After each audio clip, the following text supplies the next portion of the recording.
बहुत समय पहले की बात है। कुशीनगर नाम के एक राज्य में एक राजा राज किया करता था। उस राजा का नाम था शिवी। वह एक चक्रवर्ती सम्राट था और अपनी महानुता और दयालुता के कारण प्रसिद्ध था। उसकी दया के बारे में ऐसा कहा जाता था कि उसके दरबार से कोई भी खाली हाथ नहीं लौटता था।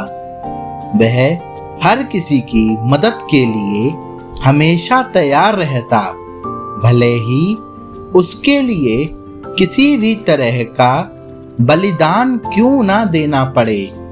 यही कारण था कि उसकी दयालुता के चर्चे पृथ्वी लोक से आगे बढ़कर स्वर्ग तक भी पहुंच गए। जब इस बात का पता देवों के राजा इंद्र को चला तो उन्होंने मन बनाया कि वह राजा शिवी की परीक्षा स्वयं लेंगे और सुनिश्चित करेंगे कि क्या वाकई में राजा शिवी इतने ही दयालु हैं या यह उनका महज एक ढोंग है।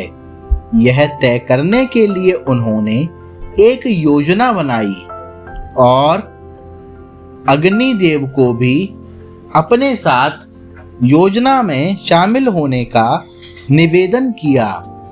राजा इंद्र की बात पर अग्निदेव भी राजा शिवी की परीक्षा लेने के लिए तैयार हो गए। फिर क्या था, राजा इंद्र ने एक बाज का रूप धारण किया और अग्निदेव ने एक कबूतर का। दोनों राजा शिवी के दरबार की ओर चल दिए। अग्निदेव कबूतर के रूप में आगे गए और इंद्र बाज के रूप में इस प्रकार उनके पीछे चले कि मानो एक बाज कबूतर का शिकार करने के लिए उसके पीछे उड़ रहा हो। थोड़ी ही देर में अग्निदेव कबूतर के रूप में राजा शिवी के दरबार में पहुंचे और राजा शिवी की जांघ पर बैठ गए। उन्होंने राजा से कहा कि एक बाज उनका शिकार करने के लिए पीछे आ रहा है, वह उसकी जान बचा लें। कबूतर की यह बात सुनकर राजा ने कहा, बिल्कुल भी चिंता ना करो, मेरे होते हुए वह बाज तुम्हारा कुछ भी बिगाड़ नहीं पाएगा। मैं तुम्हारी रक्षा करने का वचन देता हूँ। राजा के वचन देते ही बाज के रूप में इंद्रदेव भी शिवी के दरबार में पहुंच गए। उन्होंने राजा शिवी से कहा कि वह कबूतर मेरा शिकार है, उसे मारकर वह अपनी और अपने बच्चों की भूख मिटाएगा। बाज की बात पर राजा ने कहा, मैंने इस कबूतर को वचन दिया है कि मैं इसके प्राणों की रक्षा करूंगा, इसीलिए मैं इसे तुम्हें नहीं दे सकता।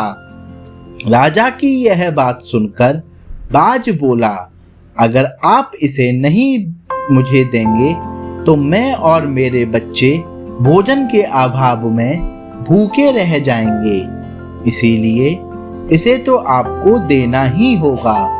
बाज की यह बात सुनकर राजा शिवी थोड़ी देर सोच में पड़ गए और कुछ विचार करने लगे। कुछ देर विचार करने के बाद राजा शिवी ने बाज से कहा, अगर मैं तुम्हें इस कबूतर के वजन के बराबर मांस दे दूं तो तुम्हारी और तुम्हारे बच्चों की भूख मिट जाएगी।